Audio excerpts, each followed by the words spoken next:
Hi there, are you somebody who has insomnia?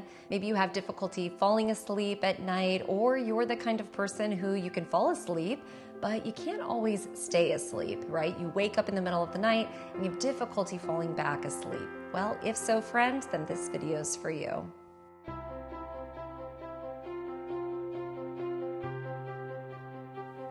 Hi there, my name is Morgan Risden, and I'm the creator of Center Studio, where I teach people skills to feel more comfortable more often. Now, before we get started, friend, if you're new to my channel, welcome. I hope if you enjoyed today's video, you'll hit the subscribe button. Also, the notification bell lets you know anytime I make a video like this one.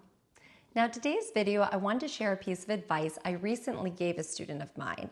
Now, he's been struggling with insomnia, and I offered this up to him because this helped me in the past whenever I struggled with going to sleep. Now, for me, I was fixated on the clock when I had difficulty sleeping, and what that looked like was staring at the time, watching it tick by, and thinking, oh, now I only have 5.5 hours, now I've only got 5, now I only got 4 hours and 45 minutes.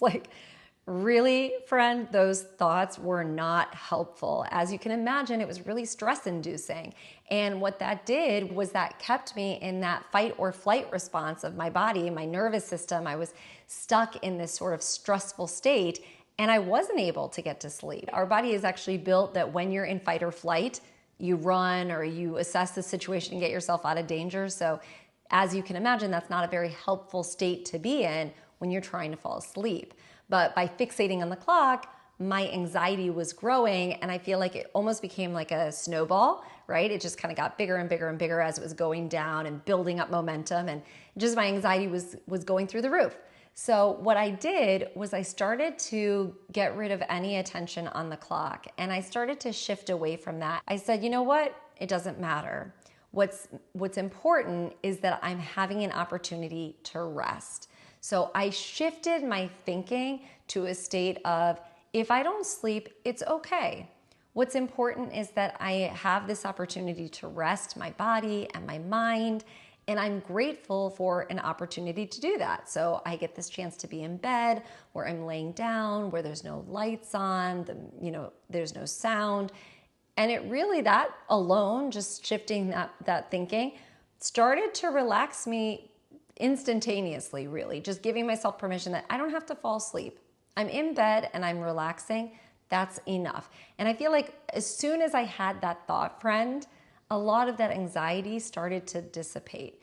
And I started to move myself over into that rest and digest state, right? That parasympathetic nervous system, or your relaxation state, where you start to calm your body down. And what helped me as well was doing a mind-body scan. So what that looks like is I would start at the top of the crown of my head, and I would literally, in my mind's eye, think about, where am I tightening? Where am I tensing my body? Because if I'm resting, I don't need to tighten. I can just relax. I can be nice and easy. And so I would think about noticing any tension in my neck. Oh yeah, I'm pulling up a little bit from my head and away from the pillow. Why don't I let that go? Oh, that feels nice. My shoulders are up. Oh, it's because I'm cold. Let me go grab a blanket, right? And then I would let the blanket cover my shoulders, and my shoulders would relax. And I'd start to kind of walk myself in my mind's eye through my body and notice places where maybe I was tensing and tightening, my fingers under the pillows, and then I would lengthen them. And all of these small places where I started to relax and let go really allowed me to sink deeper and deeper into that relaxation state. And quite frankly, I never even made it to my feet usually. I stopped typically around my belly or my breathing. And I found that just giving myself permission to rest and to enjoy rest, as opposed to worrying or stressing myself out about the lack of sleep I was going to get, it really opened up this window of possibility for me to start to calm my nervous system down. And ultimately, I was able to get to sleep more often. I hope that there are things that maybe you have started to implement or incorporate in your daily routine of getting to bed. And if you have any tricks or tips that help you, things that whenever I do this, I feel like it helps me a little bit more, I'd love if you would drop those in the comments below. I know that sometimes it's the littlest things, like dimming the lights, right? A few hours before bed. That's something I never even thought of until after I had children and I was sleep training.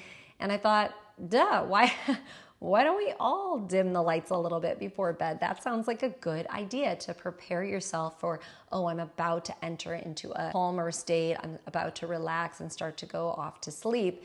So what are the things that you have found really helpful and beneficial? I hope you'll drop them in the comments below so other people can benefit as well. If you found this video helpful, of course, I'd love if you would subscribe. You can also hit that thumbs up button. That actually helps me out anytime people like the video or comment. That helps my channel out a lot. So until next time, friends, take care. Ciao.